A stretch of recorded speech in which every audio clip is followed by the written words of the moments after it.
นอกจากการสนับสนุนช่องของเรานะครับผ่านการกดไลค์กดแชร์แล้วก็ Subscribe นะครับผมปัจจุบันนะครับผมช่องของเราได้เปิดช่องทางใหม่ๆนะครับผมเพื่อให้ผู้ชมนะครับผมและแฟนๆของช่องนะฮะสามารถให้การสนับสนุนช่องเล็กๆช่องนี้นะครับให้ได้ไปต่ออย่างต่อเนื่องนะครับและมั่นคงนะครับผมด้วยระบบสมาชิกนะครับผมที่ช่องเราเพิ่งเปิดขึ้นมานะฮะซึ่งทุกคนสามารถที่จะกดสมัครนะครับผมสมาชิกนะครับผมที่ปุ่มจอยนะครับผมหรือปุ่มสมัครสมาชิกนะครับผมที่มุมขวาล่างใต้คลิปนะครับผมหรือมุมขวาบนในหน้าต่างของช่องนะครับผมเพียงเดือนละ50 บาทเท่านั้นนะครับผมโดยมีสิทธิพิเศษมากมายไม่ว่าจะเป็นตราประทับแสดงระดับหลังชื่อนะครับผมเป็นรูปเรือชิปเปอร์ที่ออกมาแบบอย่างสวยงามนะครับผมพร้อมกับอีโมจินะครับเป็นรุ่นพี่แฮมชิปเปอร์นะครับผมสุดน่ารักนะครับซึ่งใช้ในการพูดคุยนะครับผมในช่องคอมเมนต์พร้อมสิทธิพิเศษต่างๆมากมายที่กำลังจะตามมาในอนาคตนะครับผมอีกอย่างหนึ่งคือทั้งการชมคลิปแบบ Exclusive นะครับก่อนใครนะครับผมหรือโอกาสที่จะได้ทำกิจกรรมต่างๆร่วมกันในอนาคตนะครับผมก็สำหรับสมาชิกเท่านั้นนะครับผมที่เก็บสิทธิ์นี้เอาไว้ให้กับทุกๆท่านนะครับแต่หากระบบสมาชิกยังไม่หนำใจนะครับผมเรายังมีช่องทางอื่นให้สนับสนุนกันนะครับผมไม่ว่าจะเป็นระบบซุปเปอร์แตงนะครับผมซึ่งหากผู้ชมเนี่ยเจอสัญลักษณ์นะครับรูปหัวใจนะครับผมที่มีดอลลาร์ไซน์นะครับผมหรือสัญลักษณ์รูปเงินดอลลาร์อยู่เนี่ยข้างใต้คลิปใดคลิปหนึ่งเนี่ยสามารถที่จะคลิกนะครับผมเพื่อโดเนทนะครับผมแทนคำขอบคุณนะฮะเพื่อเป็นการสนับสนุนช่องได้นะครับหรือจะเป็นการโดเนทนะครับผ่านบัญชีธนาคารนะครับผมซึ่งได้ใส่รายละเอียดเอาไว้แล้วนะครับข้างใต้คลิปนี้นะครับผมเอาไว้ที่คำบรรยายใต้คลิปนอกจากนั้นนะครับผมเรายังได้เปิด Line Open Chat นะครับซึ่งชื่อว่า ATS Channel Family นะครับผมก็เลยขอเชิญชาวช่องทุกคนนะครับผมเข้าร่วมห้องแชทได้โดยไม่มีค่าใช้จ่ายใดทั้งสิ้นนะครับผมเอาไว้พูดคุยแลกเปลี่ยนข่าวสารกันนะครับผมในครอบครัวของเราและผมได้จัดทำสติกเกอร์ลายรุ่น Lovely พี่แฮมนะครับชิปเปอร์นะครับเอาไว้เป็นสติกเกอร์ที่ใช้พูดคุยกันด้วยนะครับจะได้ใช้คุยกันในกลุ่มก็น่ารักดีนะครับผมหรือจะเอาไปใช้คุยกับเพื่อนๆส่วนตัวก็ได้นะครับไม่ติดอะไรเลยนะครับผมตั้งใจทำออกมามากๆนะฮะเพียงชุดละ35 บาทเท่านั้นนะครับผมใช้ได้ตลอดชีพนะครับผมก็หวังว่าทั้งหมดนี้นะครับผมจะเป็นเรื่องราวดีๆที่จะเกิดขึ้นกับช่องของเราและชาวช่องของเราทุกคนนะครับผมเพื่อมุ่งหน้าต่อไปสู่ปี 2023 ปีนี้และก้าวต่อไปด้วยกันอย่างมั่นคงนะครับผมอย่าลืมสนับสนุนกันนะครับขอบคุณครับ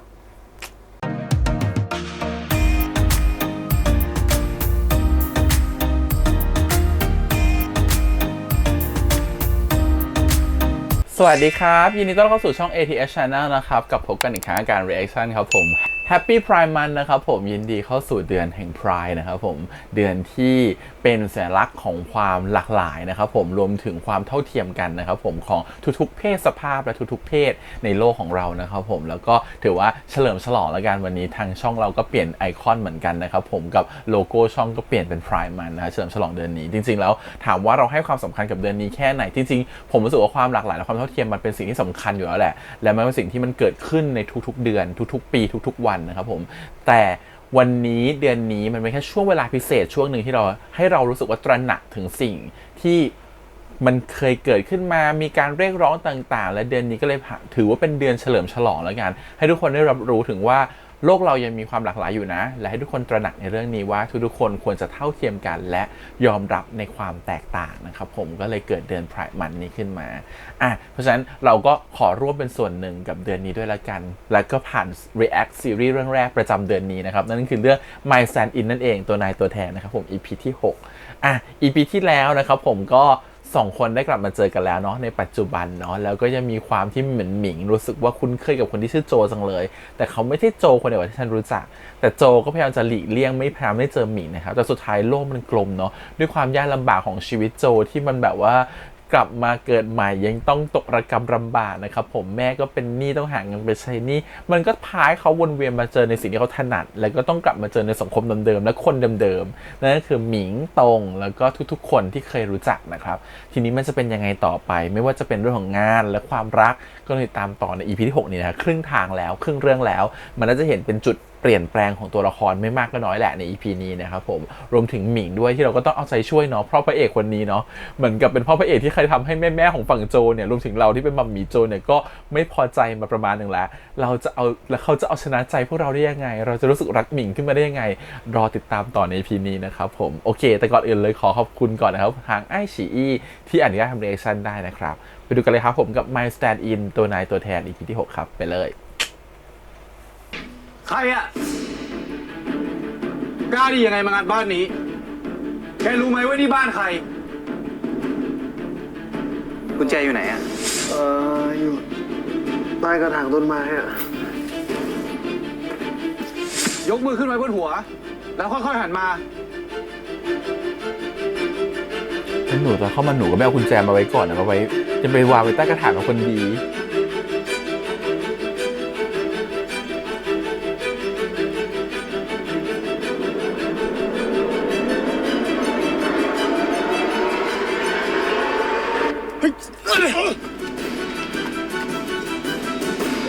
จะไปไหนอะ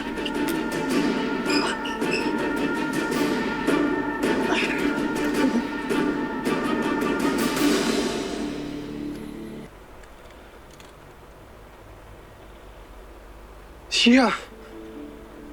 ได้มาแค่นี้ยังเหรอวะ ไม่ได้ แม่งไม่คุ้มเลยวะ ยังไม่ได้บัตรประชาชนมา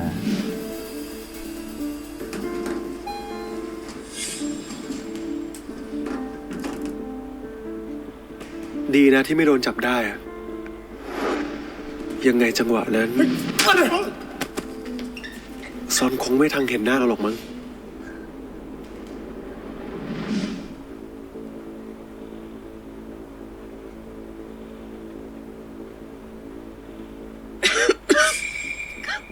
แม่ โจเหรอลูก แม่ ขอโทษครับ นี่โจทำแม่ตื่นหรือเปล่าครับ โจแม่ แม่ แม่ครับ โอ้ แม่ แม่ครับ สงสาร แม่ แม่ เขาต้องหาเงินมารักษาอีก แม่ แม่ครับ แม่ แม่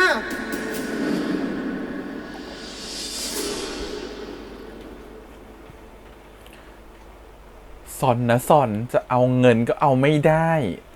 เฮ้ย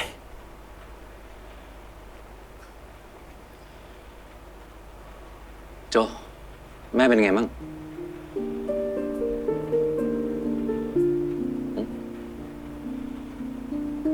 โจ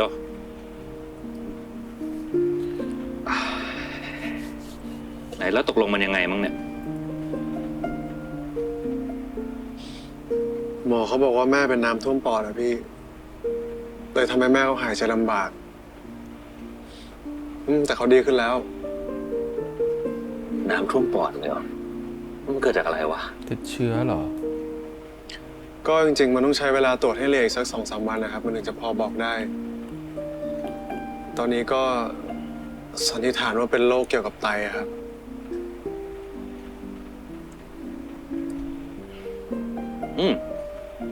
พี่มีญาติเป็นโรคไตเหมือนกัน แต่จะบอกว่าตอนเนี้ยเครื่องไม้เครื่องมืออะไรทางการแพทย์มันดีขึ้นเยอะเลยนะ เชื่อพี่ แม่เองจะไม่เป็นไร เดี๋ยวก็หาย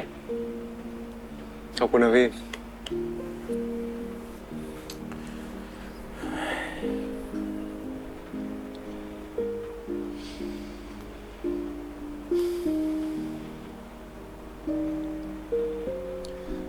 2 ปีที่ผ่านมา แม่เขาทำงานหนักเพื่อผมมากเลยอะแล้วพอผมฟื้นขึ้นมาแลกกับแม่ต้องไปแบบเนี้ยจะคุ้มกันไหมครับพี่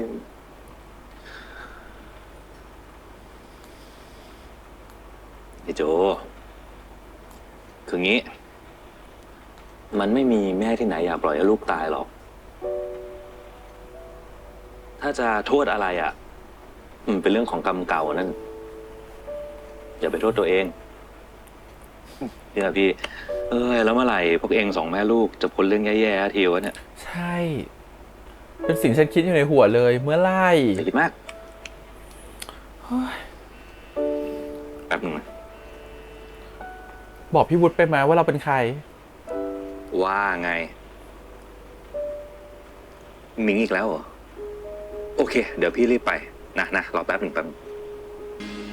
ที่ผมเห็นแกพี่โจเขานะ เห็นว่ามันยอมสำนึกผิดแล้วอะย้ายไปอยู่เกาหลี ผมเลยไม่อยากเอาเรื่องมัน แล้วนี่อะไรอะกลับมาไม่ทันไรก็มางัดบ้านผมซะแล้วอะ พูดให้มันดีๆ ที่ผมไปเกาหลีไม่ใช่ว่าผมกลัวคุณ แต่เพราะว่าอยู่เนี่ยเราคิดถึงพี่โจต่างหากแล้วที่สำคัญนั่นมันบ้านพี่โจไม่ใช่บ้านคุณ ถูก มันบ้านเราสองคน โอ้ แล้วเดี๋ยวพี่โจก็กลับมาแล้ว มั่นใจ ยอมรับความจริงสักทีเถอะ คุณแค่พยายามจะไถ่บาป ที่ทำให้พี่โจเขาตาย พี่เขายังไม่ตายเว้ย เฮ้ยใจเย็นใจเย็นใจเย็นหมิงไม่เอาใจเย็นใจเย็นไม่เอา ก็เข้าใจหมิงนะเขาเชื่อว่ายังไม่ตายจริงๆเพราะว่าหมิงเขาไปดูหมอดูมา ซอน แค่โจรขึ้นบ้านในโจรมันก็แย่พอแล้ว จะมาทะเลาะกันเองทำไมวะ โจรเจออะไรอะพี่ ก็มีแต่น้องพี่นั่นแหละ ที่แอบเข้าบ้านผมแล้วกุเรื่องขึ้นมาผมทนคิดถึงไม่ไหวอะสิท่า แล้วผมจะทำแบบนั้นทำไม ซอน แล้วนายไปที่นั่นทำไมวะ ก็พอผมกลับไทยมา แล้วก็เกิดคิดถึงพี่เขา ผมก็เลยแวะไปดู แอบเข้าบ้านผมแล้วเกิดกลัวขึ้นมา ก็เลยกุเรื่องนี่ เห็นไหมพี่วุฒิผมบอกพี่แล้วให้เราจัดการกันเอง ไม่ต้องไปบอกมัน เอานะ ยังไงตอนเนี้ยหมิงเขาก็เป็นคนดูแลบ้านนะเว้ยว่าแต่ว่ามันมีของอะไรหายไปมั้งปะ เงินสดนิดหน่อยอะพี่ แล้วก็พวกบัตรสมาชิกอะ หรือว่าโจรมันจะเข้ามาขโมยพวกบัตรเครดิตบัตร ATM แต่ว่าถ้าไม่มีรหัส มันก็กดเงินไม่ได้นี่วะแปลกว่ะ ผมว่ามันก็น่าจะเข้ามาหาของมีค่าอย่างอื่นนั่นแหละ แต่ดันเจอผมซะก่อน อืมยังไงเรื่องเนี้ย เราก็ต้องใช้มืออาชีพจัดการนะ เพราะถ้าเรื่องไปถึงตำรวจนะ ถึงสื่อแน่ แล้วเป็นชื่อพวกนายสองคนไง เรื่องแม่งจะไปกันใหญ่ บ้านผมรู้จักนักสืบเก่งๆที่ไว้ใจได้อยู่ครับ ดีงั้นพี่ฝากเรื่องนี้กับนายหน่อยนะ ส่วนนายไปช่วยให้ข้อมูลเขาทุกอย่าง แล้วก็เช็คกล้องวงจรปิดตามตรอกซอกซอยต่างๆ พี่เชื่อว่าแม่งน่าจะมีกล้องสักตัวถ่ายติดคนร้ายว่ะ ครับพี่ อยู่ดีๆลูกฉันก็เป็นโจรเฮ้ย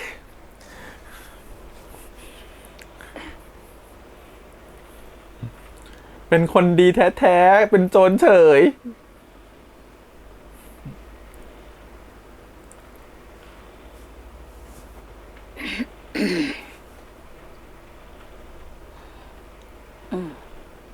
เป็นไงบ้างครับแม่ แม่โอเค แล้วสรุปแม่เป็นอะไรเหรอ คือ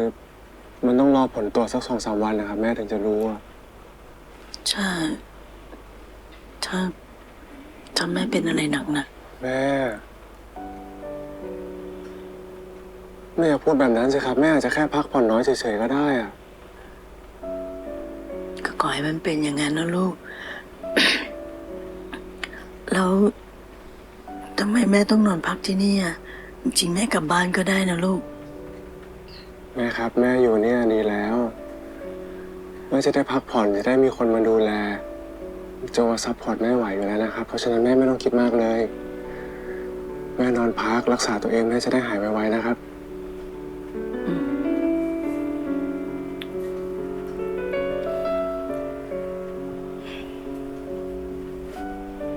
ใจลูก ค่ารักษาเบื้องต้นนะคะ ก็จะมีค่าแอดมิดค่ะ ค่าเอ็กซเรย์ค่าแพทย์ ค่าฟอกไตแล้วก็ค่ากรองไตค่ะ ตกลงเป็นไตแล้วเหรอ ใช่ค่ะ อันนี้เป็นแค่ค่ารักษาเบื้องต้นนะคะ ต้องรอพบคุณหมอก่อนค่ะ ถึงจะสรุปค่ายาแล้วก็ค่ารักษาต่อไปได้ค่ะ ขอบคุณนะครับ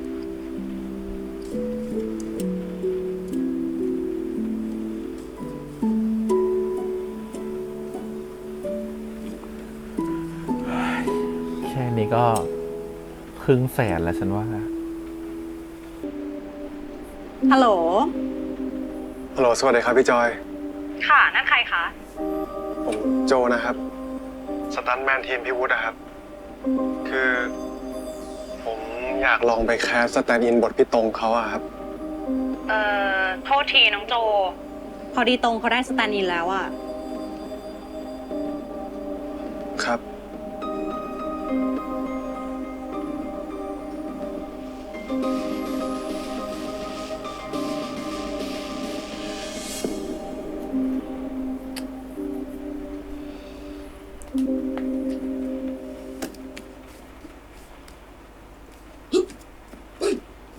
คัดโอเค พี่ พี่โอเคเลยนะตรง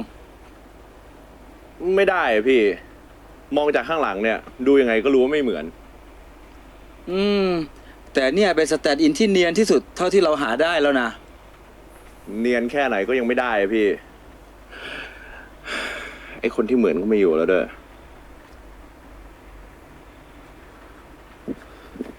พี่จอยครับ น้องโจ ใครอะครับพี่ สตันท์แมนที่พี่เคยเล่าให้ฟังไง ว่าอยากให้มาแคสเป็นสแตนด์อินตรง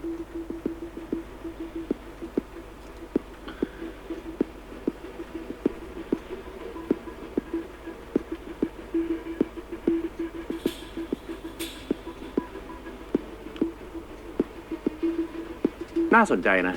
เฮ้ย เอาซีนนี้ให้จบก่อนไหม งั้น เดี๋ยวเราลองไปเปลี่ยนชุดนะ แล้วมาลองเล่นสีนี้ให้พี่หน่อย ขอบคุณครับ มันได้ยินผมพูดไหมเนี่ย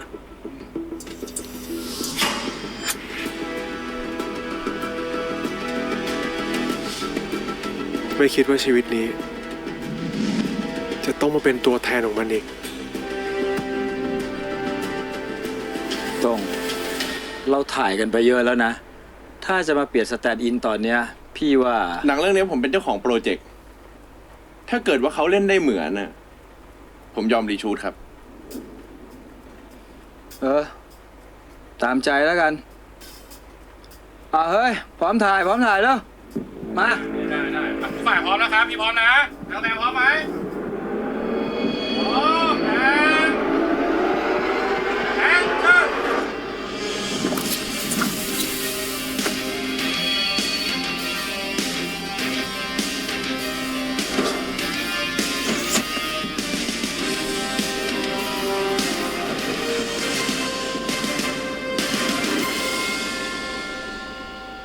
คัด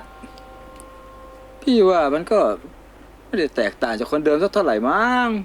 เหมือนกันนั่นแหละ ใครบอกครับ มองจากข้างหลังมันพี่ตรงจะตาย มิง มาที่นี่ตั้งแต่เมื่อไหร่เนี่ย ถ้าผมเป็นพี่นะ ผมจะเลือกเขาเป็นสแตนด์อินแบบไม่ลังเลเลย แผ่นหลังที่คุณชอบ ถ้าขนาดแฟนพันธ์แท้ผมพูดแบบนี้แล้วเนี่ย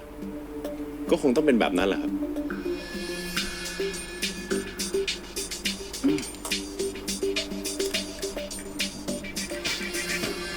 อ่ะ อันนี้เป็นสัญญานะ ครับ โจเก็บเอาไว้ แล้วเดี๋ยวเราพักกินข้าวกันก่อน เราลุยกันต่อช่วงบ่าย ดีใจด้วยนะ ขอบคุณนะครับพี่จอย ผมมาทำให้ดีที่สุดเลยนะครับ จ้ะ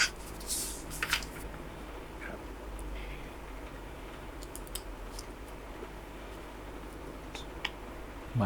าละคุณหนู ขอตัวก่อนนะครับ จะไปไหนอะอยู่กันดิ คุณมาแคสเป็นสแตนด์อินให้พี่ตรงได้ไง ก็ผมเคยเล่นซีรีส์กับพี่เขาอะครับ พี่จอยก็เลยชวนมาเล่น แล้วใครเป็นคนสอนท่าทางให้คุณ พอดีผมชอบดูหนังของพี่ตรงอะครับ ก็เลยจำท่าของพี่เขามาใช้ อ้าวมิง รู้จักกันด้วยเหรอเนี่ย ผมเคยถ่ายโฆษณากับคุณหมิงเขาอะครับ อ๋อ พี่ตรงครับ ผมอยากเล่นหนังเรื่องนี้ด้วย พอจะเขียนบทเพิ่มให้ผมได้ปะ จริงเหรอเนี่ย ตอนแรกนะ ชวนมาตั้งนานไม่เห็นยอมมาเลย ผมเห็นซีนเมื่อกี้แล้ว มันน่าสนใจดีอะครับ ได้ดิ เรา งั้น มัน เดี๋ยว ไม่ พี่ ค่อย ให้ เล ค ย น นะ เขียนบทเนี่ยเขียนบทให้เราเพิ่มนะ ถ้าเกิดว่าโปรเจกต์นี้เนี่ย มีเราเข้ามาด้วย น่าจะปังน่าดูเลย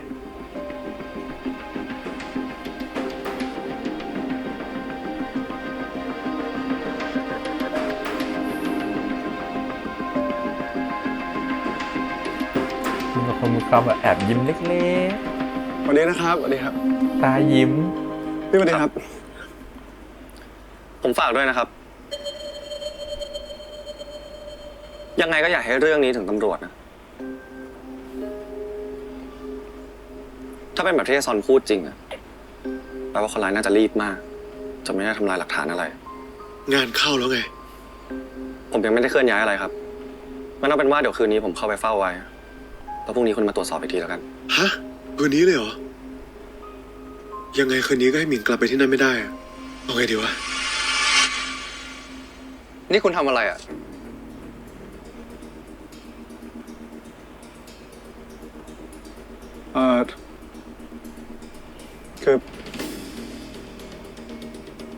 คือ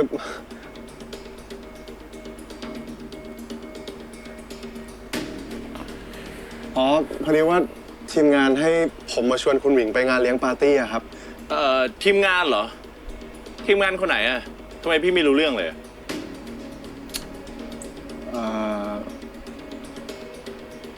คุณหมิงครับ คืนนี้เรามีธุระนะครับ ไม่เป็นไร เขาอุตส่าห์มาชวนทั้งที จะให้ผมปฏิเสธได้ไง งั้น พวกเราไปกันทั้งหมดนี้เลยดีไหมครับ เดี๋ยวผมเป็นเจ้าภาพเอง ครับ ไปด้วยกันเนี่ยแหละครับ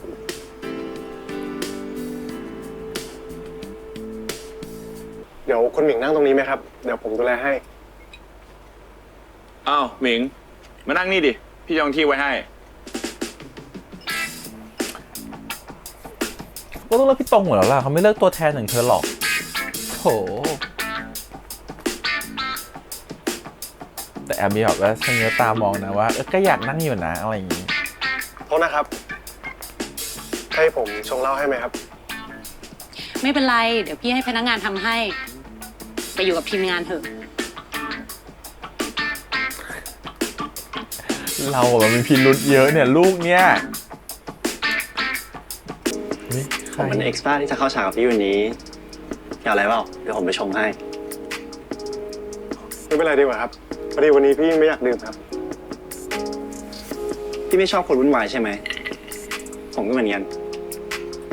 เอาเป็นว่า เราหาที่เงียบๆคุยกันปะ ไม่เป็นไรดีกว่าครับ หน้าพี่ไปสนุกกับผมดีกว่า เลยแกเจอแรงหึงโหดของลูกหมิง ไม่เป็นไรดีกว่า พี่ว่า มาละ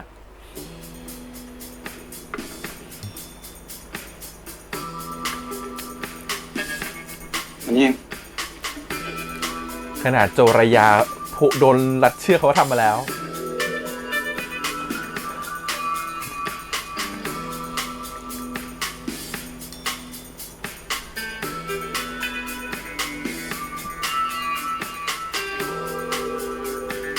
ขออนุญาตนะครับ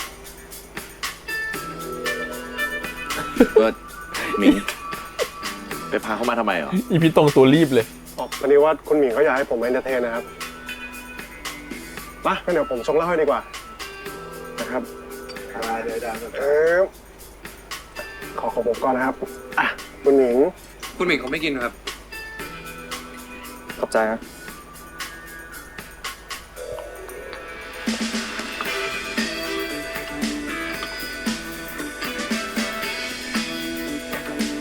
นิดเดียวโน ลิงได้อยู่แล้วครับ อ่ะ มา เดี๋ยวเราชมกันดีกว่าครับ มา1 2 3 มา ชน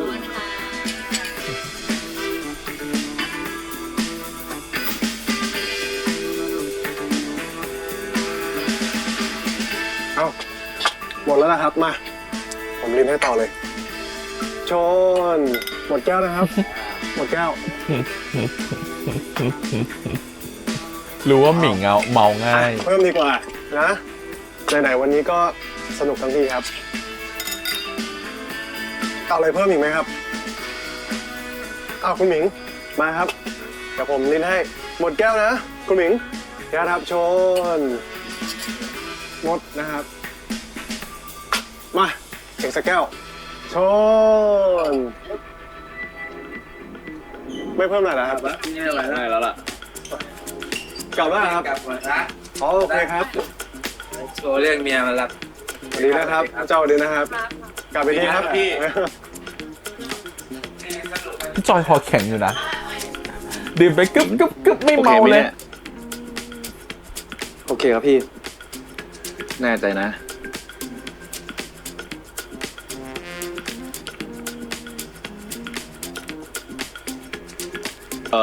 ว่าไงคะที่รัก อ๋อ ตอนนี้ยังอยู่ที่ปาร์ตี้อยู่เลยอะ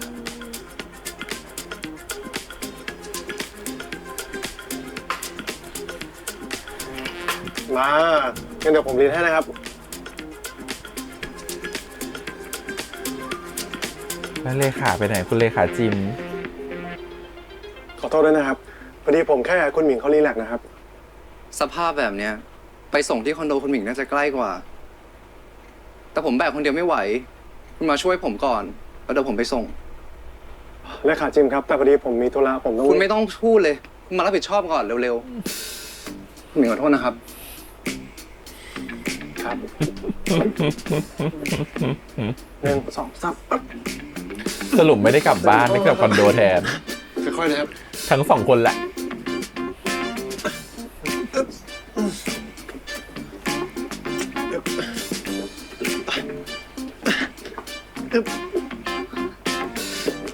อีกนิดนึงนะครับ คุณหมิง ระวังนะครับ โอ้ยคุณหมิงคุณโจ เป็นอะไรหรือเปล่าครับ คุณโจ คุณหมิง คุณหมิงครับ พี่โจ คุณหมิง โจนี้ก็กลายเป็นโจตัวแทนของคนนั้นอีกแล้ว พี่โจ คุณหมิงครับ คือ พี่โจ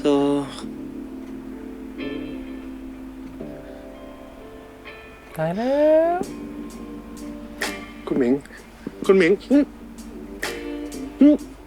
คุณหมิง ผมขอกลับก่อนนะครับ เลขาจิมกันที่อย่างนี้ไม่ได้ เลขาจิมครับ เลขาจิม เฮ้ย เดี๋ยวก่อนสิครับ เลขาจิม พี่โจ ไม่ได้เรื่องเลยเลขา คุณหมิง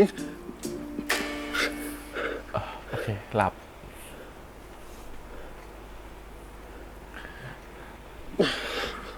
คิดถึงพี่นะ โอ้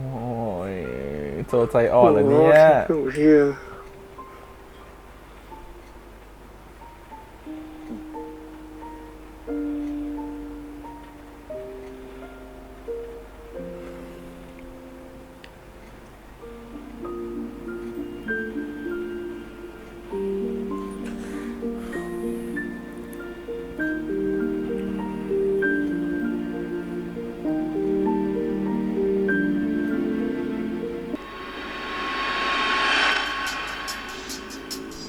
ไอโจ คนที่หมิงคิดถึงอะไม่ว่าจะโจไหน ยังไงมันก็ไม่ใช่มึงหรอก กลับไปทำตามแผนของมึงให้เสร็จเถอะ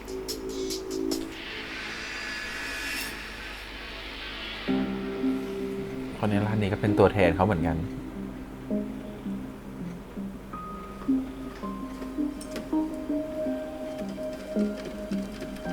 ฉลาดมากลูก เราดูคนนั้นเยอะ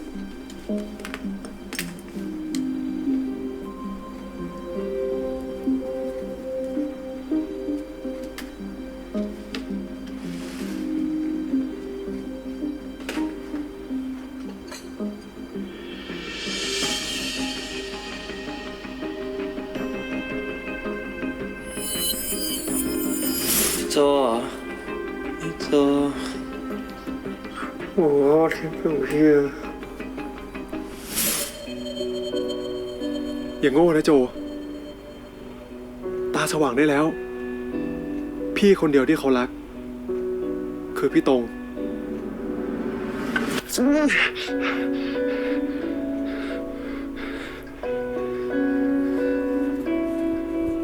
มันยังไม่ได้คำตอบในความรู้สึก มันเหมือนหลอกตัวเองอยู่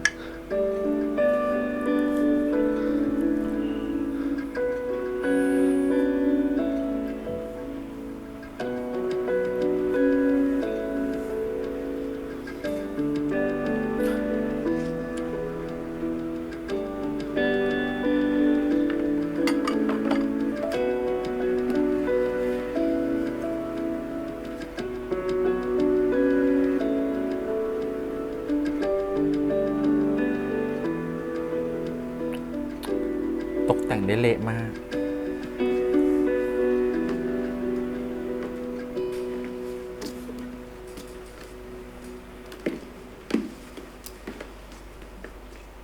ใจนะครับว่าที่เกิดเหตุคราวก่อนไม่ได้เละแบบนี้ ผมเห็นกับตาว่ามีแค่ฉันนั้นที่ถูกเลือ งั้นก็แสดงว่าคนร้ายน่าจะเข้ามาเมื่อคืนนี้ หวังมาทำลายหลักฐานเพื่อให้เราสับสน เหมือนรู้ล่วงหน้าเลยนะครับ ว่าเราจะเข้ามากันวันนี้ แต่ผมก็ยังมีเรื่องสงสัยอีกข้อหนึ่งครับ อะไรครับ กรอนประตูไม่มีร่องรอยการงัดแงะ หรือคนร้ายอาจจะมีอุปกรณ์ที่ทันสมัย หรือว่ามีกุญแจสำรองไว้ไขเข้ามา แต่ในระหว่างนี้ผมจะตรวจสอบพื้นที่ให้ละเอียดอีกรอบนึงนะครับ ยังไงก็มีอะไรเพิ่มเติมก็โทรมาหาผมนะครับ ขอตัวครับ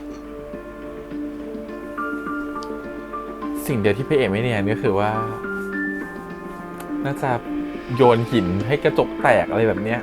คนที่รู้ว่ากุญแจอยู่ที่ไหนมันมีแค่ มีอะไรหรือเปล่าครับ คุณหมิง เปล่า ติดต่อโจได้ยัง ไม่รับสายเลยครับ ไม่แน่ใจว่าเพราะว่าเรื่องเมื่อคืน เมื่อคืนทำไม เปล่าครับคุณหมิง เดี๋ยวผมจะรีบติดต่อโจให้ได้นะครับ นี่ค่ะจิม เธอไม่ยอมบอกให้หมด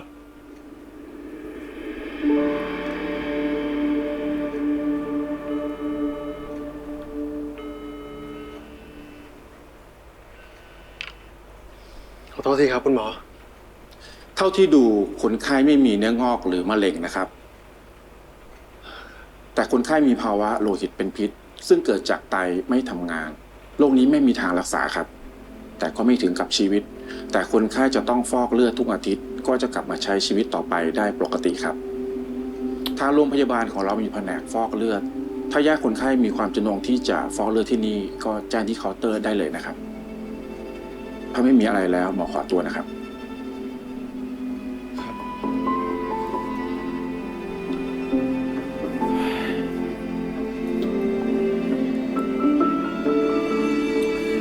เป็นโรคที่แบบ เสียตังค์เยอะมาก ไม่ตายไม่เสียชีวิตมีชีวิตอยู่ต่อได้แต่เสียตังค์เยอะมาก ตอนแรกผมก็แค่กะจะแวะมาพักอะพี่ แต่พอเจอเรื่องพี่โจไป ผมเลยกะว่าจะอยู่ต่ออีกสักพัก ก็เลยหาทำแก้เบื่อ โอเค ถ้าอยากทำเพลงที่นี่ กูมีนักแสดงให้มึง อยากให้มึงลองเอาไปเล่น MV เพลงใหม่มึงดูอะ สตันท์คนใหม่ที่ชื่อโจของพี่อะนะ โอเค หน้าตามันอาจจะไม่ได้คล้ายไอ้โจคนเก่ามากนักนะ แต่ไม่รู้ทำไมวะ กูเห็นมันทีไร กูนึกถึงไอ้โจทุกทีเลย ไม่มีใครเหมือนพี่โจอีกแล้วพี่ ไปคุยดูก่อนซอน อย่ารีบ พี่วุฒิคะ น้องโจอยากคุยด้วยค่ะ เอ้ย พี่ก็มีเรื่องอยากคุยกับมันพอดีเลย เอาเข้ามาเลย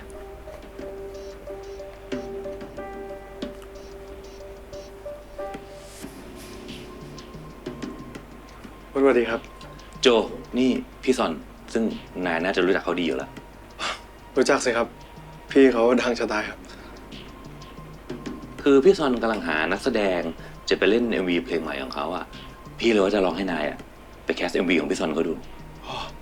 ครับ ไม่น่าไหวมั้งพี่ ปกติผมใช้แต่ดาราอินเตอร์ พวกที่เวลโนนอะ ลองดูก่อนไหมโจ ลองหมุนตัวให้พี่ซอนเขาดูหน่อย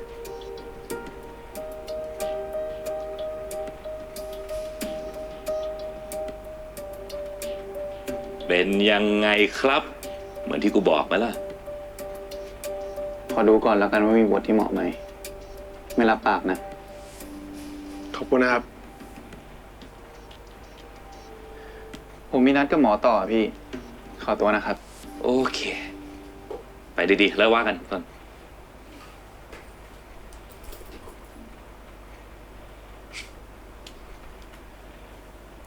แล้วนี่โจมีธุระกับพี่ปะ ใช่ครับ คือผลตรวจแม่ผมออกแล้วนะพี่ แม่ผมเป็น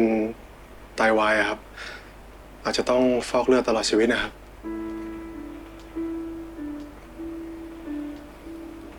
เข้าใจแล้ว เพราะงี้ใช่ไหมนายถึง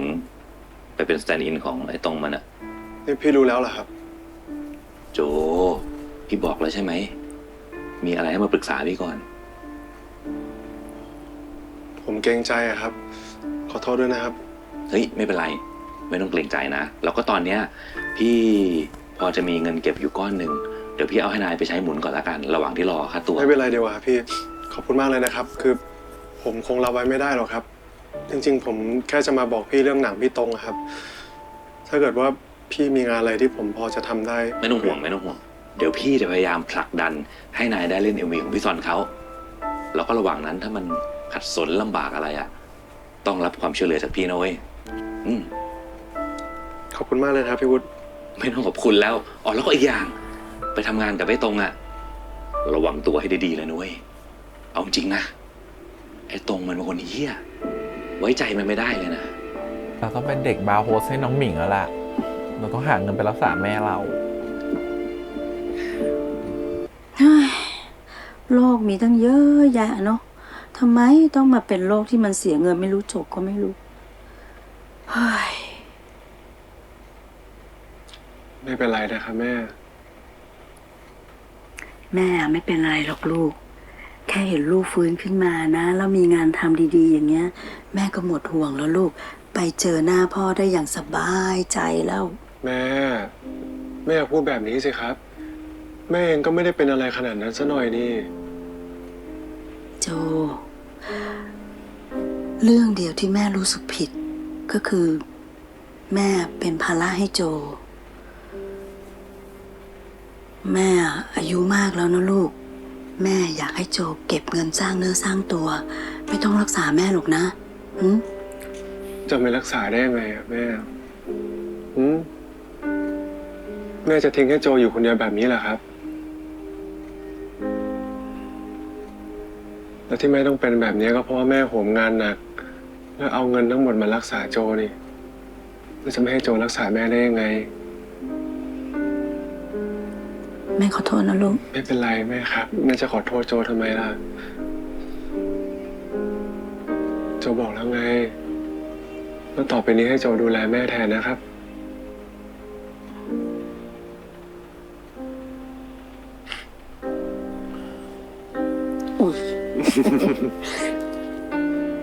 ขอบใจมากนะลูก นี่ก็มีไตก็มาเป็นโอ้สงสารอ่ะ สวัสดีครับ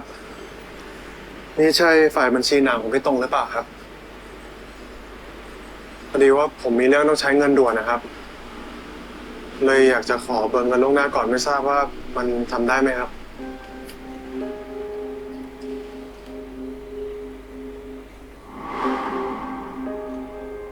แม่โจป่วยเป็นไตวายไม่มีประกันดูแลแค่ค่าใช้จ่ายในการฟอกเลือดต่ำๆก็เดือนละ 20,000 บาทยังไม่รวมค่าใช้จ่ายอื่นๆอีกครับคุณหมิงครับขอบคุณนะครับ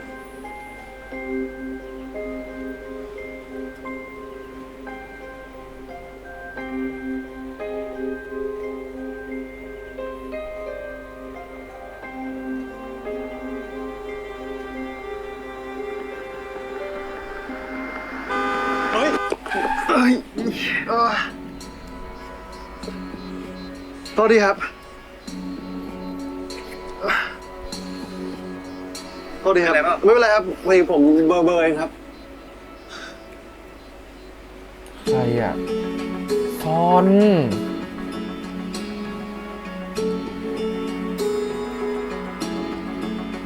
ผมขอคุยด้วยหน่อยสิ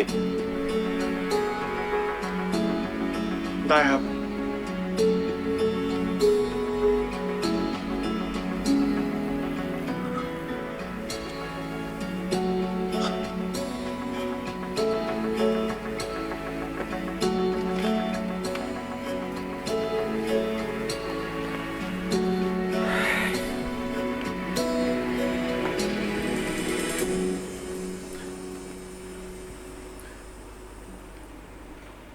ทำไมตอนอยู่ที่ประชุมคุณไม่บอกผมเรื่องอาการของแม่คุณอะ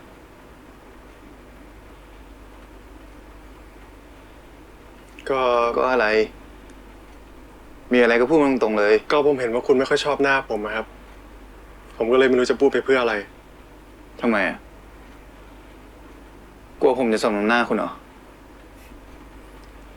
เปล่าครับผมแค่กลัวว่าถ้าเกิดว่าคุณรู้เรื่องแม่ผมเนี่ย คุณใช้ผมเล่นเอ็มวีโดยที่คุณก็ไม่ได้เต็มใจ แล้วผมจะทำอย่างนั้นทำไมอ่ะ เพราะว่าคุณเป็นคนใจดีไงครับ พูดถูกไหมล่ะ ทำไมรู้ว่าเราเป็นคนใจดี ผมไม่ได้ไม่ชอบคุณหรอก ผมแค่ไม่ชอบ ที่คุณเหมือนกับคนคนหนึ่งที่ผมรู้จัก คุณโจใช่ไหมล่ะครับ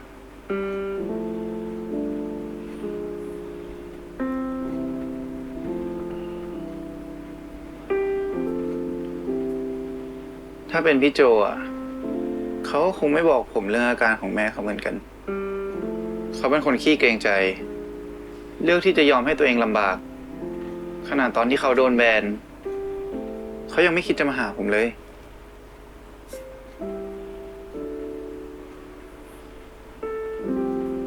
คุณเป็นคนดีผมว่าเขาก็คงไม่อยากดึงคุณมาเดือดร้อนกับเขาแหละครับ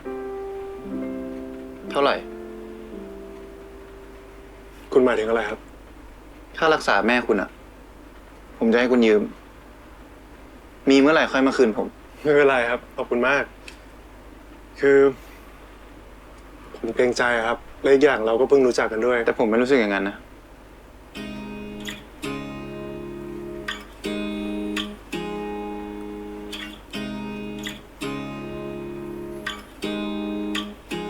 คุณเป็นคนดีอะคุณซอน ผมเลยไม่อยากดึงคุณมาเดือดร้อนเรื่องผมอะแค่คุณรับฟังผม แค่นี้ผมก็ซึ้งใจมากแล้วครับ คุณนี่เหมือนเขาจริงๆเลยนะ แต่เดี๋ยวผมมีงานต่อ ไว้เจอกันก็แล้วกันนะ เจอกันนี่หมายถึง ก็ MV ผมไง ผมเลือกคุณ แล้วก็ห้ามปฏิเสธผมด้วย ขอบคุณนะครับ หมายความเป็นโจก็ยังได้เจอคนดีๆบ้างแหละ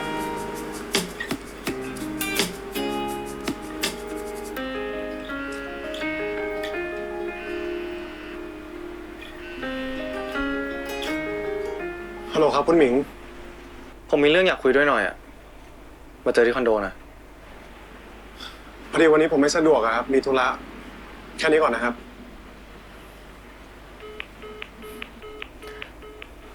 มาจอดด้านหน้ารับเหมือนเขาสิ เดี๋ยวเขาก็ขึ้น มาเร็ว วนรถมา ไปขวางดิ เออ นะ มา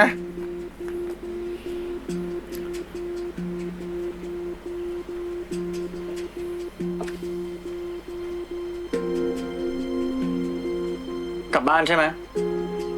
ขึ้นมาสิ เดี๋ยวผมไปส่ง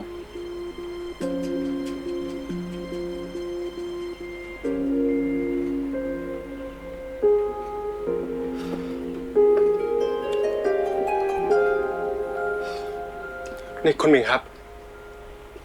คุณมาส่งผมถึงที่บ้านแล้วคุณต้องการอะไรอีกครับ แค่นี้ผมก็เกรงใจจะแย่อยู่แล้วครับ คืนนั้นคุณเป็นคนไปส่งผมเหรอ ครับ ผมไปกับเลขาจิมครับ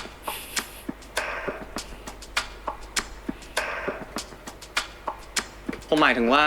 คืนนั้นคุณเป็นคนที่ทิ้งผมไว้ที่เตียงเหรอ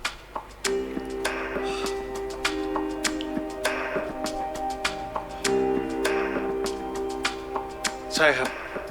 คือผมเห็นว่าคุณหมิงเมามากครับ ก็เลยทำอะไรไม่ถูกแล้วก็เลยรีบกลับไปนะครับ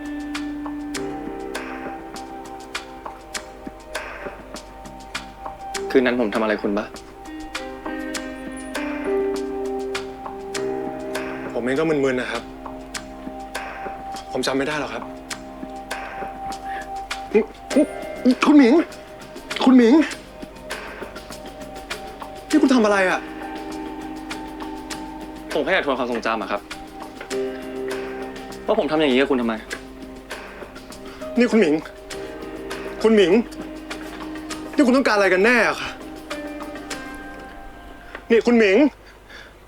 ผมถามว่าคุณต้องการอะไรกันแน่อะ เรียกคุณหมิงหน่อยแล้วจะฉันจะบินไปเที่ยวอะไร คุณ เนี่ อย ยากดังไหม ฮะ คุณอยากเล่นบทไหน อยากอยู่ในโปรเจกต์อะไร ผมทำให้คุณได้หมด ขอให้คุณมาอยู่กับผม แล้วคุณมาช่วยผมทำไมอะ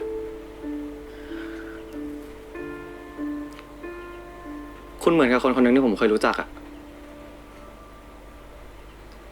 ผมอยากให้คุณมาเป็นตัวแทนเขา ตรงไปตรงมามากรอบนี้ ตรงใช่ไหมครับ พี่ตรงทำไมพี่ตรงถึงไม่เลือกผมอะ สแตนด์อินใช่ไหม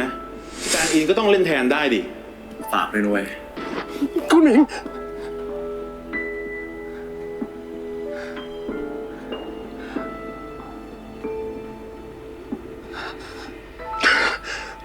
คุณออกไปเลยนะ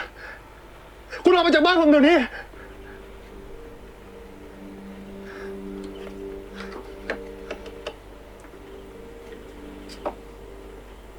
ไม่มีอะไรที่ผมอยากได้ แล้วผมไม่ได้ อีพระเอกตัวร้ายอีพระเอกเลดแฟลก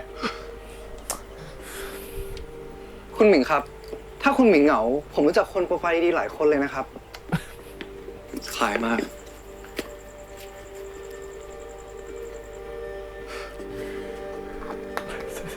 ฉันชอบการดูแลของเลขาจิมมากเลขามือหนึ่ง แล้วนี่แม่ไปกู้เขามาเท่าไหร่อะครับ 3 ล้านกว่าบาท ค่ารักษาเบื้องต้นนะคะ ก็จะมีค่าแอดมิดค่ะ ค่าเอ็กซเรย์ ค่าแพทย์ ค่าฟอกไต แล้วก็ค่ากรองไตค่ะ โอ้โห พี่ช่วยลืมทุกอย่างแล้วกลับไปเป็นเหมือนเดิมได้ไหมอะ หมิงไม่ผิดหรอก พี่อะผิดเองที่ไม่รู้ว่าตัวเองเป็นแค่สแตนด์อิน ไม่ต้องห่วงนะครับโจบอกแล้วเลยว่าต่อไปนี้ให้โจดูแลแม่แทนนะครับ จะบอกวิ่งมาบอกว่าผมรับ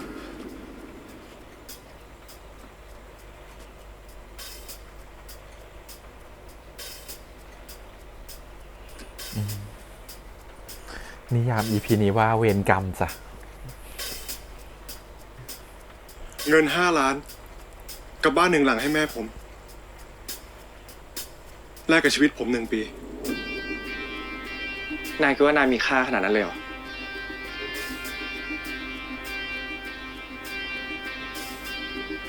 แต่คุณคิดว่าไง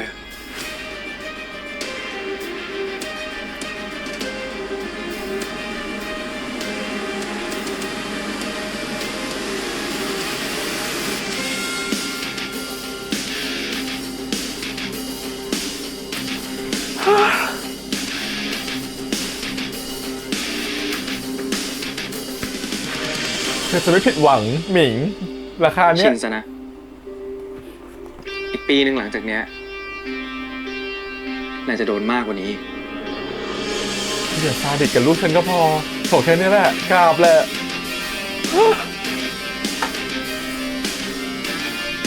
โซ่แท้กุญแจมือหย่าแค่นี้พอแล้ว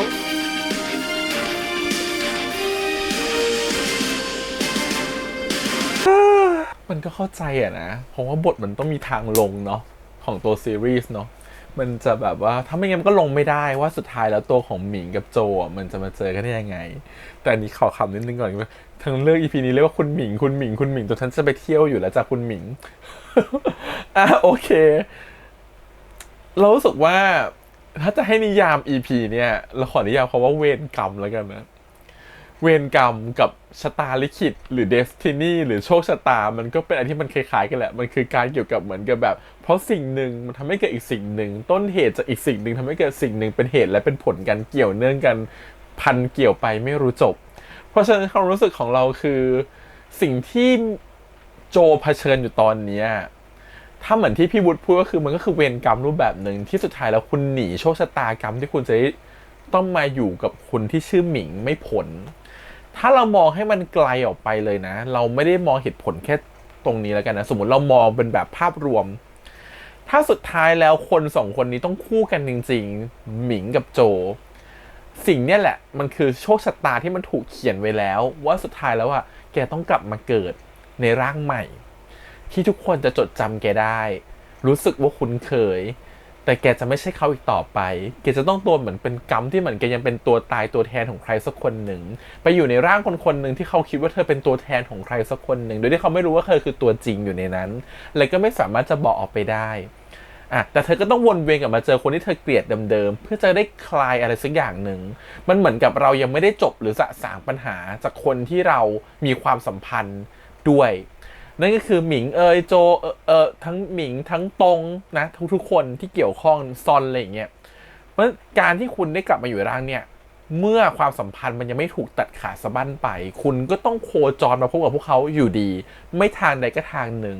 ด้วยการที่ชีวิตคุณก็จะไม่ดีเหมือนที่คุณคิดไว้คุณต้องมานั่งหาเงินแม่คุณเป็นหนี้เพื่อรักษาตัวคุณต้องรู้สึกว่าต้องรักษาแม่ถ้าเขาเป็นคนไม่ดีนะอ้าว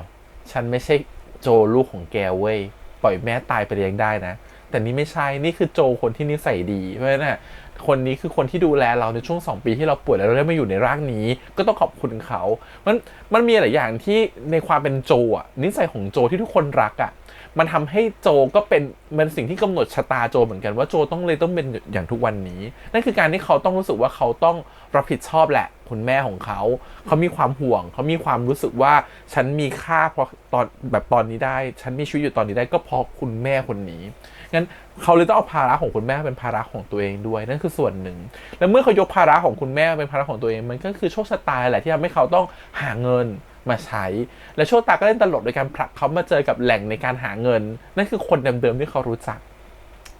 และสิ่งที่หาเงินง่ายที่สุดใน EP นี้ก็คือหมิงเพราะหมิงรวยมากแล้วก็เหมือนที่ฉันพูดไปคือเหมือนเป็นบาร์โฮสทำคอนแทรคสัญญากัน1 ปีได้อะไรบ้างฉันจะเป็นของเธอแต่เธอต้องให้อะไรฉันบ้างมันก็คล้ายๆกันเนาะจริงๆแล้วมันเหมือนเป็นงานบริการรูปแบบหนึ่งในเชิงของสิ่งที่เป็นคอนแทรคสัญญานะเหมือนที่คุยกันเหมือนเป็นการสัญญาว่าฉันจะทำอย่างนี้1 ปีเธอจะให้เงินฉันอย่างไรแต่ลึกๆแล้วไม่มีความรู้สึกอยู่ในนั้นด้วยในสัญญามันเหมือนเป็นมันเป็นเหมือนกับว่ามันเหมือนเป็นการที่ข้อตกลงมันเหมือนเป็นแค่เธอเป็นแล้วชอบที่คุณหมิงก็พูดตรงๆนะว่าฉันอยากให้เธอเป็นตัวแทนคนที่ฉันคิดถึงแต่ลึกๆอีกใจหนึ่งเราว่าหมิงก็รู้สึกว่าคนนี้มันประหลาดเกินไปทำไมคนนี้ถึงต้องมาเจอกับเราทำไมคนนี้มันคล้ายคนนั้นเหลือเกินหรือด้วยความที่เขาเชื่อหมอดูมากต้องอย่าลืมนะว่าเขาดูหมอดูมาแล้วหมอดูบอกเขาว่าเขาอาจจะมาในอีกรูปหรือภาชนะหนึ่งที่ไม่ได้เหมือนกับของเดิมเหมือนกับชาที่อยู่ในถ้วยที่มีกลิ่นเหมือนเดิมแต่แค่เป็นชาแห้งที่แค่มาอยู่ในถ้วยชาเพราะฉะนั้นมันไม่เหมือนเดิมว่าเขาเลยเชื่อว่าโจตัวจริงแล้วยังอยู่แต่อาจจะไม่ได้กลับมาอยู่ในรูปของแบบเดิมก็ได้เขาก็เลยคิดว่าคนนี้อาจจะเป็นตัวแทนของโจคนนั้นก็ได้ฉะนั้นเขาเลยมีความเชื่อมากๆว่าคนนี้แหละมีสิทธิ์ที่จะเป็นโจคนที่เขาตามหาหรือเขาคิดถึงอยู่เขาเลยยอมที่จะเสี่ยงโดยการให้เงินระดับนี้แล้วก็ขู่ไว้ด้วยว่าแต่1 ปีเนี่ยมันไม่ง่ายนะที่จะมาเป็นแบบว่าตามข้อตกลงของฉันก็อย่าทำร้ายลูกฉันเกินไปละกันช่วยเถอะเพราะพระเอกคนดีก็อย่าทำร้ายกันเกินไปนะโซ่แซ่กุญแจมือขอละอย่าให้มีก็ไม่รู้ว่าจะเจออะไรบ้าง1 ปีนี้นะครับผมก็ขอให้เป็น1 ปีที่ดีๆแล้วกันของโจที่แน่ๆสิ่งที่เราคิดต่อไปคือในเมื่อมันผลักชะตามาเจอกันแบบนี้แล้วเนี่ยเราอยากให้มันเป็นไงต่อไปเรื่องไม่ได้มีตัวอย่างเนาะงั้นสิ่งเราคิดว่าครึ่งเรื่องหลังมันจะเป็นทิศทางในการที่ว่าตัวละครต้องรู้แหละไปเล่นมิวสิกวิดีโอกับซอนก็ต้องรู้ว่าคนนี้คือโจมันมีความรู้สึกว่าใช่วุฒิต้องรู้พี่วุฒิต้องรู้เหมือนที่บอกไปหมิงก็ต้องรู้ทีนี้มันแข่งกันว่าใครจะรู้ก่อนคนรู้ก่อนพยายามจะชิงพื้นที่ก่อนแต่ไม่ว่าจะรู้ก่อนหรือรู้หลังมันอยู่ที่ตอนนี้โจแหละว่าใจโจตอนเนี้ยรักใครแล้วว่าชอบ EP นี้ที่ EP นี้พยายามที่จะเหมือนกับว่าขณะที่โจไปเอาของในห้องตัวเองขณะที่โจพยายามจะสวมรอยนู่นนี่นั่นโจจะเห็นอีกมุมหนึ่งของการกระทำของหมิงซึ่งเขาไม่เคยเห็นมาก่อนไม่ว่าจะเป็นตอนหมิงเมาตอนที่ไปแอบฟังมันเหมือนกับว่าสิ่งที่หมิงทำมันยังรักโจก็คือตัวเขาแล้วแหละเสมอมาไม่แปรเปลี่ยนและยังคิดถึงเสมอและพยายามจะบอกว่าไม่เขารักพี่ตรงแต่มันก็เคลื่องไอ้แก้วนั้นไม่ลงเพราะว่าแก้วนั้นมันก็ถูกซ่อมด้วยรอยทองเนาะเหมือนไปยาทองมาเรียบร้อยถ้าเขาไม่รักเราเขาจะซ่อมทำไมถ้าเขาไม่รักเราแล้วเขาจะมาเฝ้าที่บ้านทำไมถ้าเขาไม่รักเราแล้วเขาจะตามหาเราทำไมถ้าเขาไม่รักเราเขาจะแสดงออกทำไมว่าพี่โจยังไม่ตายคือมันมีหลายอย่างที่ทำให้เขารู้สึกว่า เขายังได้คำตอบไม่สุดอะว่าตกลงแล้วหมิงมันรักเราจริงหรือเปล่ามันยังไม่ได้คำตอบสิ่งเนี้ยเพราะฉะนั้นมันก็เลยพอไม่ได้คำตอบสิ่งมันเลยยังตัดใจจากหมิงจริงๆไม่ลงแล้วเงินโจมันยังพร้อมที่จะคล้อยตามความรักที่มันเกิดจากหมิงไปได้เพราะฉะนั้นถ้าหมิงหลังจากได้ทำตัวดีกับเขาในรูปของการที่เป็นโจรูปนี้นะเรารู้สึกว่าโจก็อาจจะกลับไปรักหมิงได้ไม่ยากเลยแต่ทีนี้มันเหลือแค่หมิงแล้วแหละว่าหมิงจะจับได้หรือเปล่าว่าคนนี้คือโจคนที่เขาเคยรักเราเชื่อว่าหมิงก็ยังรักโจมากๆนะและไม่อยากจะปล่อยพี่โจไปไหนอีกแล้วดูเมื่อกี้แรงหึงขนาดแค่ใครก็ไม่รู้นะมาคุยกับโจซึ่งไม่ใช่โจที่เขารู้จักด้วยแต่แค่ชื่อเหมือนกันน่ะแต่แค่ความคล้ายกันน่ะยังมาตามสืบเขายังเข้าไปแสดงความหึงเขามันก็ทำให้เห็นแล้วว่าจริงๆแล้วหมิงก็ต้องรู้สึกอะไรบางอย่างกับคนคนนี้เหมือนกันแต่เขาแค่ไม่อยากให้คนคนเนี้ยมาเป็นพี่โจคนใหม่ของเขาเพราะเขาเชื่อว่าโจคนเก่าของเขายังไม่ตายเขาไม่รู้หรอกว่าโจคนใหม่ของเขาไม่อยู่ในร่างนี้แล้วแต่เขาแค่รู้สึกว่าเขากลัวเหมือนกันว่าใจเขาจะเผลอชอบโจคนนี้ไปเพราะโจคนนี้ช่างเหมือนกับโจคนเก่าเหลือเกินมันเลยเหมือนกับว่าไม่ฉันก็เลยคุยกันตรงๆแล้วกันว่าเธอเป็นตัวแทนของโจคนนี้ฉันจะได้ไม่รู้สึกว่ารักเธอมากกว่าโจคนเก่ามันเป็นฟีลลิ่งแบบนี้แล้วก็เข้าใจนะคือเรารู้สึกว่าเรื่องเนี้ยมันจะไม่ใช่ตัวละครที่อ่านง่ายมากมันจะเป็นตัวละครที่มีความซับซ้อนทางอารมณ์สูงโดยเฉพาะตัวของหมิงนะแต่ตัวของโจเรารู้สึกว่าเขาไม่ซับซ้อนเท่าไหร่เขาแค่เป็นคนดีใจดีขี้เกรงใจแต่อย่างนั้นเขาก็โชคดีที่มีสังคมแวดล้อมของเขาคอยช่วยเหลือเขาอยู่ไม่ว่าจะอยู่ในร่างไหนก็ตามมันทำให้พอยิ่งพูดอะไรแบบนี้มันเหมือนกับเนี่ยมันคือเวรกรรมมันคือโชคชะตาอะไรบางอย่างที่ทำให้สุดท้ายแล้วต้องกลับมาโคจรเจอกันเพราะฉะนั้นเราคิดว่าหนีไม่พ้นเดี๋ยวต้องรอดูต่อไปแล้วกันว่า EP ต่อไปจะเป็นยังไงนะครับผมวันนี้เพิ่งครึ่งทางมันเริ่มเป็นจุดกลับตัวแล้ว turning point สำคัญมากในการที่จะบอกว่าเอามา5 ล้านกับบ้านหลังหนึ่งให้แม่ฉันอยู่แล้วฉันจะไปอยู่กับแก1 ปีคือมันเป็นการตัดสินใจที่เหมือนจะเร็วนะเพราะเขาแบบแป๊บแล้วก็วิ่งออกมาดักรถใช่ปะแต่ว่าสุดท้ายมันเป็นภาพที่อยู่ในหัวเขาแหละว่าเขาหาทางออกของปัญหาไม่ได้เวลาคนเรามันหาทางออกจากปัญหาไม่ได้ครับมันต้องเลือกสักทางหนึ่งแม้จะเป็นทางที่เราไม่ชอบก็ตามแต่เพื่อคนที่เรารักเพื่อคนที่เราเป็นห่วงอาจจะยอมทำก็ได้ดังนั้นสิ่งนี้มันคือสิ่งที่โจอยากจะหนีหมิงจะตายอยู่แล้วอยากจะหนีตรงจะตายอยู่แล้วแต่มันต้องทำเพราะว่าเงินแต่เงินไม่ใช่เพื่อตัวเองแต่เพื่อคนที่เขารักมันก็เลยแบบตัดสินใจได้เร็วเลยไงว่าไม่ได้ว่ะเราจะมาทิฐิเราจะมาอคติเราจะมารู้สึกว่าคือตอนที่เขาบอกว่าเป็นตัวแทนน่ะคือสิ่งที่มันแสดงออกมาคือแบบกูไม่อยากเป็นตัวแทนใครอีกแล้วเว้ยกูเคยเป็นตัวแทนตรงมาแล้วแล้วนี่จะเป็นตัวแทนโจตัวเองอีกคนนึงเหรอไม่เลิกให้ฉันเป็นตัวแทนได้แล้วแต่มันคืออารมณ์และความแต่สุดท้ายแล้วเขากลับมานั่งคิดว่าเฮ้ยแต่มันก็มีความรู้สึกที่ยังรักอยู่ในตัวเขารักหมิงอยู่อีกในหนึ่งหมิงก็รู้สึกว่ายังรักโจอยู่เหมือนกันและเขาก็คือโจคนนั้นไงที่หมิงรักแค่อยู่ในคนละร่างเท่านั้นเองมันเลยความรู้สึกเหมือนขัดแย้งกันว่าหนึ่งมันอาจจะไม่ใช่ตัวแทนจริงๆก็ได้เพราะเขารู้ว่าหมิงเนี่ยรักโจคนนั้นอยู่การที่เขาจะมาอยู่กับหมิงคนเนี่ยในฐานะของตัวแทนของโจคนนั้นแต่ลึกๆเขารู้ว่ามันไม่ใช่ตัวแทนเว้ยมันคือเขาเองมันทำให้ความรู้สึกของเขามันค่อยๆลดระดับลงเนาะรวมถึงว่าเงินก็ต้องหามาเลี้ยงดูแม่มันเลยแบบ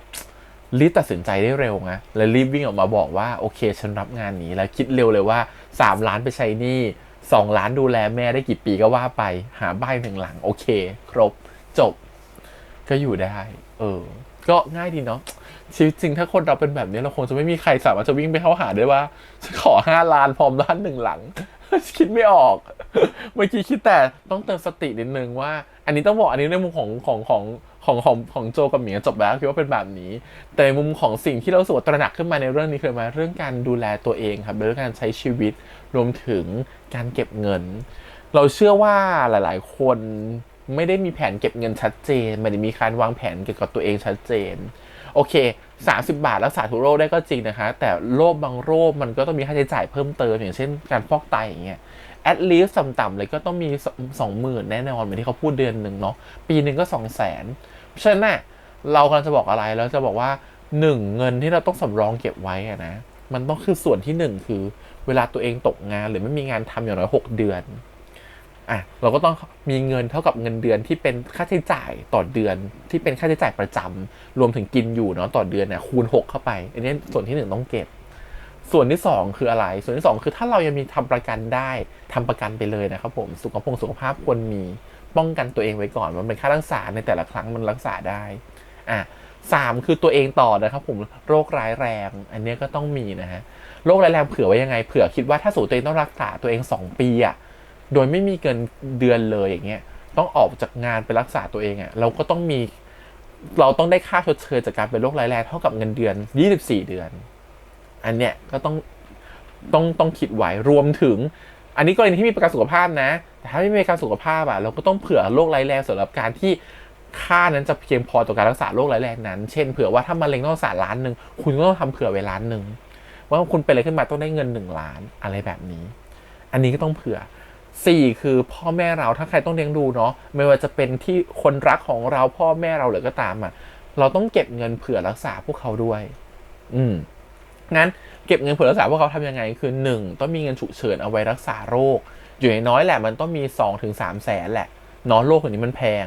รวมถึงอะไรรวมถึงว่าเผื่อว่าคนรักของเราคนที่เรารักทำงานไม่ได้เขาไม่มีเงินมาจุนเจือครอบครัวถ้าเขาเป็นกำลังหลักของครอบครัวด้วยก็ต้องเผื่อว่าถ้าเขาทำงานไม่ได้สมมติ1 ปีคุณก็ต้องเผื่อเงินส่วนนี้ไว้อีก1 ปีเหมือนกันงั้นจะเห็นว่าเงินทั้งหมดเนี่ยคือส่วนที่ต้องเก็บซึ่งเป็นสำคัญมากๆนะครับ4 ส่วนหลักๆที่คิดว่าต้องเก็บและป้องกันความเสี่ยงไว้อันนี้คือรู้สึกว่าเรื่องนี้ทำให้เห็นว่า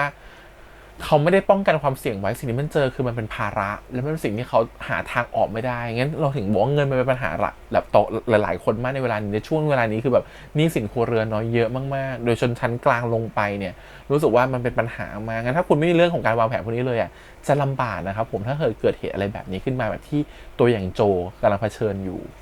ถ้าเขาไม่ได้โชคดีแบบเราไม่ได้โชคดีแบบนี้ทุกคนที่มาเจอว่าอยู่ดีมาบอกว่าจะเอา5 ล้านพร้อมบ้าน1 หลังได้ไม่เป็นแบบนั้นนะฮะไม่มีพี่พุทธจะมาบอกว่าพร้อมช่วยเหลือไม่มีน้องซอนจะบอกว่าพาไปเล่น MV เถอะในชีวิตจริงไม่ได้ง่ายแบบนั้นคุณอาจต้องไปกู้หนี้ยืมสินมาเหมือนกับที่แม่ของโจทำในการกู้มา3 ล้านเพื่อจะรักษาลูกตัวเองเราก็อาจจะไม่อยากเป็นแบบหาเงินมารักษาพ่อแม่เราเนาะแล้วสุดท้ายก็ไปเป็นหนี้แล้วต้องมาวิ่งหาเงินใช้หนี้เพราะฉะนั้นวางแผนแต่เนิ่นป้องกันแต่เนิ่นครับทุกอย่างมันเกิดขึ้นได้ยิ่งพี่เป็นคนแบบดูดวงเนาะบางทีมันเกิดขึ้นได้แม้กระทั่งเราไม่คาดคิดครับเรื่องเหตุการณ์บางอย่างมันเหมือนจะไม่เกิดในชีวิตเราแต่มันก็จะเกิดได้ภายในเดือนหน้า2 เดือน3 เดือนเราไม่มีทางรู้เลยนะครับผมนั่นแหละสิ่งที่มันทำให้ดีที่สุดคือป้องกันตั้งแต่วันนี้หรือถ้าใครไม่เริ่มป้องกันก็เริ่มวางแผนได้แล้วนะครับผมอย่างน้อยๆเริ่มวันนี้ถึงคุณจะไม่ไปถึงเป้าหมายตามที่พี่พูดไปแต่น้อยมันก็ต้องมีสักครึ่งนึง30% 20% แหละให้คุณได้ป้องกันความเสี่ยงในจุดนั้นอันนี้คือสิ่งที่อยากจะเป็นห่วงชาวช่องทุกคนที่มาดูในรีแคปนี้นะโอเคทีนี้อยากจะพูดอีกนิดนึงคือคอมเมนต์เรื่องของเลขาจิมเธอเป็นเลขาเธอบอกนายเธอไม่หมดเป็นเลขานี่เธอก็ไม่บอกว่าเธอนายเธอไปจูบเขาแต่นายเขาจะคิดได้เองแหละเขาก็รู้สึกว่าเขาจำได้ว่าจูบอะไรอย่างเงี้ยแหละแต่ก็เป็นเลขาที่แบบว่าพอเห็นนายจูบวิ่งหนีเลยจ้ะพอเห็นแล้วมีความรู้สึกแบบทำไมนายต้องมาชอบคนนี้เดี๋ยวฉันหาคนอื่นให้ก็ได้เป็นเลขาที่แบบเซิร์ฟนายเต็มที่มากๆแต่พอถึงเวลาจริงจวนตัววิ่งหนีฉันก็แบบหน้าตีไหมล่ะเลขาจิมหน้าตีมากอีกคนหนึ่งที่อาจจะเมนชั่นคือตรงเราเห็นความตรงแล้วนะครับว่าตรงเขาก็จะมีความใหญ่โตนะตอนนี้นะเราไม่รู้เลยว่าบทของตรงมันจะไปถึงไหนแต่เรารู้สึกว่าตรงมันต้องรับบทเรียนสักอย่างของการที่เขาได้ทำลายชีวิตคนหนึ่งไปเรารู้สึกว่าสิ่งที่ตรงทำมันไม่แค่ทำลายชีวิตคนหนึ่งจากอาชีพการงานของเขาแต่มันทำลายชีวิตคนหนึ่งจนถึงจุดที่ทำให้คนหนึ่งตายแล้วเกิดใหม่เสียชีวิตเพราะฉะนั้นถ้าเขาไม่ได้มีการเกิดใหม่ขึ้นมาได้จริงนี่คือตายแล้วตายเลยเรารู้สึกว่าเพราะฉะนั้นแล้วการที่คนหนึ่งตายไปแล้วเพราะ1อนาคตเขาหมดไป2เขาต้องไปใช้ชีวิตเพื่อหาเงินทำให้เขาต้องแลกกับอะไรบางอย่างนะครับให้เขาเสียชีวิตต้นเหตุของเขา2อย่างก็คือตรงและหมิงเป็นต้นเหตุสำคัญ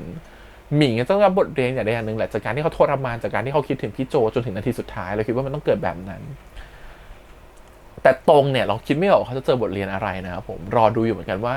เรื่องหรือคนเขียนบทหรือซีรีส์จะทำให้เขาได้เจอบทเรียนอะไรในเรื่องนี้แต่กราบเถอะเห็นมีคนมาแอบพูดบอกว่าตอนจบอาจจะไม่ได้คู่กันเลยโดยเฉพาะซีรีส์จีนเป็นแบบนั้นนะโดยเฉพาะนิยายจีนเนาะเราหวังว่าจะเป็นแบบนั้นละกันขอให้เรื่องนี้แฮปปี้เอนดิ้งละกันแต่อยากจะให้มีทางลงที่พอดีและสวยงามนิดนึงรอชมนะครับว่าจะเป็นยังไงโอเคงั้น EP นี้ประมาณนี้ครับผมเดี๋ยวให้เจอกันใหม่สัปดาห์หน้าขอบคุณทุกคนอีกครั้งฝากกดไลค์กดแชร์กด Subscribe จุดได้เสียงทาง YouTube Instagram Twitter แล้วก็ Facebook วันนี้พี่แฮมไปก่อนนะครับบ๊ายบาย